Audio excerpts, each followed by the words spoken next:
Legend Viswanathan Anand defeated World Champion Magnus Carlsen yesterday at the Norway chess event. They played two games. The first game was a classical format, and the second game they played the armageddonn format. The first game ended in a draw, and that's the reason they played the armageddonn. Viswanathan Anand was wide in both the games. So Viswanathan Anand opened with e4. He has been doing that quite often these days, and he got a great position out of the opening. And Magnus Carlsen is known for his amazing strategic skills. But it was Viswanathan Anand who outplayed Magnus Carlsen and got a very nice strategic position against him. And after getting a winning position, what happened? I'm going to tell you. Let's come back to the game. After e4, e5, knight f3, knight c6, bishop c4, it is an invitation to play the Italian game. They played knight f6, d3, bishop e7, castles kingside, and then rook e1. And after d6, white plays this move a4 to make sure that this bishop gets a square on a2 whenever attacked with knight a5, and that's what happened. After knight a5, he got his bishop to a2, pawn came to c5, and now after c3, knight c6, this knight on b1 could go to e3 to go to d5 in two different ways. One is via d2 and f1, and the other way is via a3 and c2. In this game, Viswanathan Anand chooses knight to a3, and after h6, he plays knight to c2. Now, the move h6 makes white's job a little easy, because when the knight comes to f5, it will be really dangerous, because g6 cannot happen as the h6 hangs in many of the variations. After knight a3, h6, knight c2, a6, knight e3, bishop e6, knight d5. The basic mission of this knight is accomplished. It has reached d5, which he was always intending to go to. So the knight from b1 has reached d5. And after knight d5, rook e8, now the other knight joins the party. It wants to stay connected with the d5 knight, so knight d2 followed by knight f1, and after bishop into d5, bishop into d5, knight into d5, e takes d5. This pawn on d5, which is actually doubled, is playing a major role in restricting this knight on c6. The knight on c6 has to move, and if the knight comes to b7, then white can control this knight on b7 with the pawn on b4. And that happened by force. After ed5, knight a5, Srinath also pointed this out in the live commentary, that if black has b4, black is fine, but black is just short of that because white gets b4 first. And after knight b7, this is a very nice moment, an instructive moment. If you have not seen the game so far, if you have not watched it live, then I think this is a great opportunity for you to try and guess what you would do as fight. In this position, there is a lot of tension on the queen side, with the pawns on a4 and b5 and b4 and c5. So in this position, white has to find a way to increase the pressure, and Viswanathan Anand does it with rook e2. And the point is that this rook wants to go to a2, so that black is in a situation where they have to react.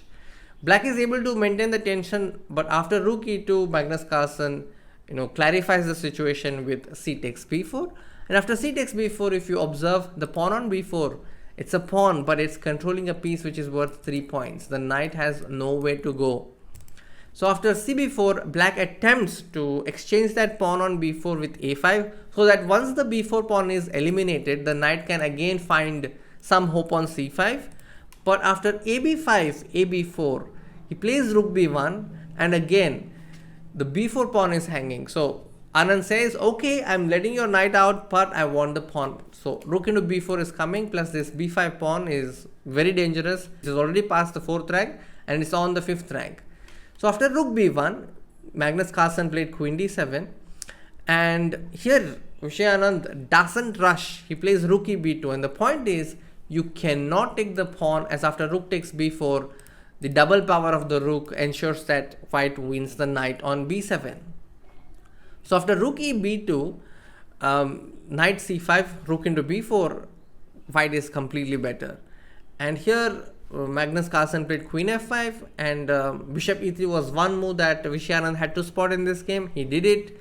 And the point is that if queen takes d3 in this position, black can just take white can just take queen takes d3, knight takes d3, and play rook b3.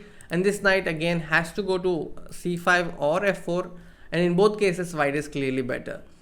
So after bishop e3, knight d3, rook b3. Before playing rook b3, he finds this attacking move knight g3 so that this queen is pushed to a very bad square on h7, because the queen has to continue protecting the knight, so it has to go to h7.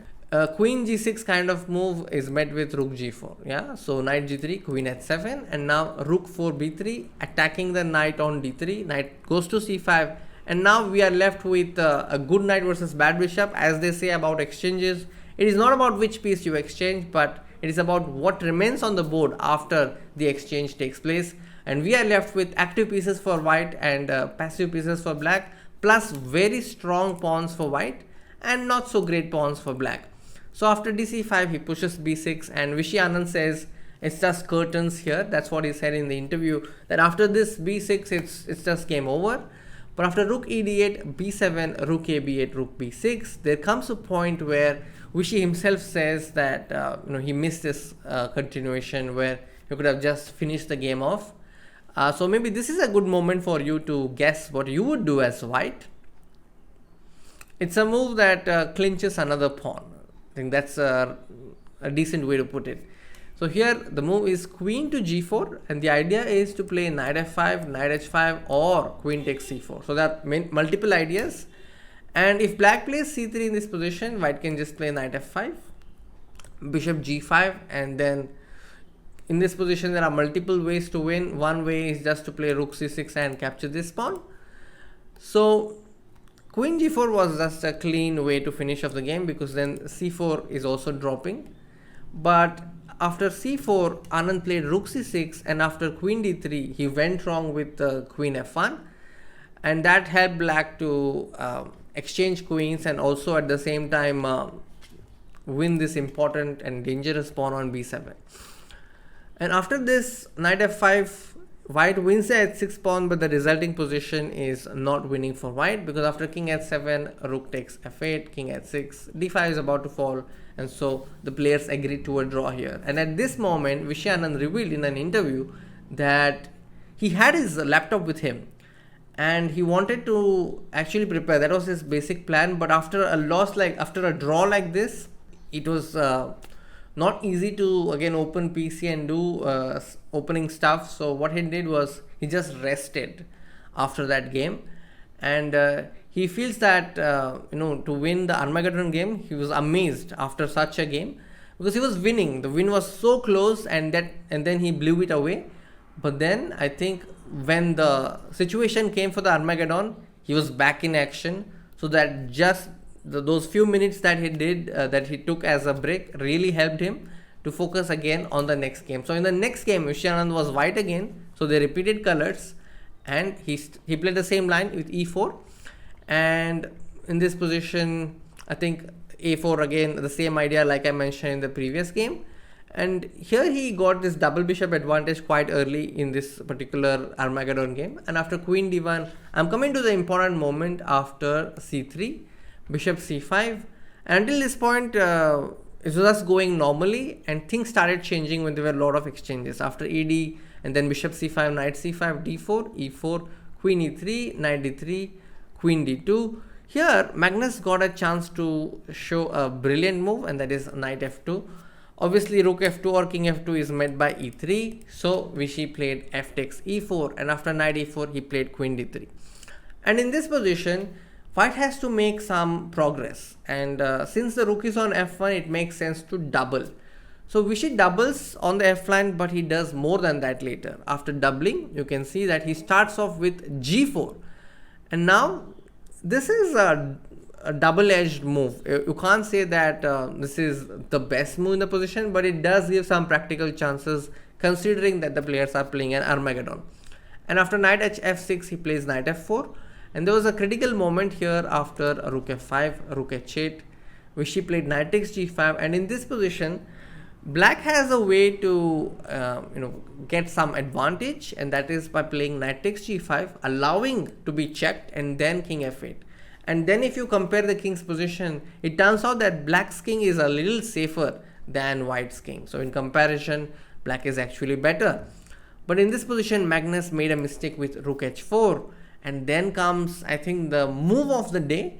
This was a move that completely changed a few things. It was unexpected probably for Carlsen, And after this, I think the tide changed and Anand was back. Here, the best move is bishop into d5. Beautiful move by Anand. He also considered knight takes f7, but the move that he played in this position, the move that he played in the game is a far stronger move. So bishop takes d5, and after knight g5, rook g5, king f8.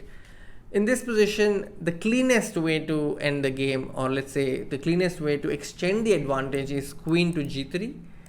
And Vishy Anand missed this during the game. After rook e1 check, king f2, rook b1. This game will go on, but after rook f3, white is better. And after king f8, he played bishop f3 because he wanted to make sure that the e2 square is protected. There are some pieces defending key squares. Queen f4 happened, and after rook e5, he wanted to trade the rooks, and he says that the pawn on a5 ensures that all the endgames are going to be better for white because of this a6 pawn, which is vulnerable in nature thanks to a bishop on f3. After the rooks got traded, Vishy defended the square even with king f2, and after rook s3 he played g5, and after knight h5, queen d4 was something that a lot of commentators were considering, but Vishy Anand, as he said, saw a cheapo after g6, and the point is that if let's say knight f4, then there is g7 check followed by queen d8, so that's winning. So after g6, Carlsen played f takes g6, and after queen d8 check, Vishy realized that he is winning a rook. For example, after king g7, queen d7, the rook hangs. Keep an eye on hanging pieces. So after queen d8, queen e8, Vishy was relieved to exchange queens and play rook takes c6. Now the a6 is also about to fall, and as he had mentioned earlier, the pawn on a5 is playing a major role. And after knight f4, rook takes a6, knight d3. King e2 was precise, but it was the move king e3 which provoked Magnus Carlsen to play knight to e5. And then this theme is very similar to how Pragnananda won against Magnus Carlsen previously. After Magnus played a move like this, there was a check and then he collected the piece. And here Magnus Carlsen resigned and Viswanathan Anand won this against Magnus Carlsen. So I think it's a great achievement to have a position where he was able to outplay Magnus Carlsen in a classical game, and then to blow it and then again make a comeback in Armageddon game is not easy. And to beat Magnus Carlsen in any format is not easy. And that Viswanathan Anand has done, and he has shown how to do it as well. I think it's a great inspiration for all of us, and I'm very amazed, and I'm glad that I was able to cover this game for all of you. I think you should definitely drop Vishy OP in the comments, and keep cheering for Vishy.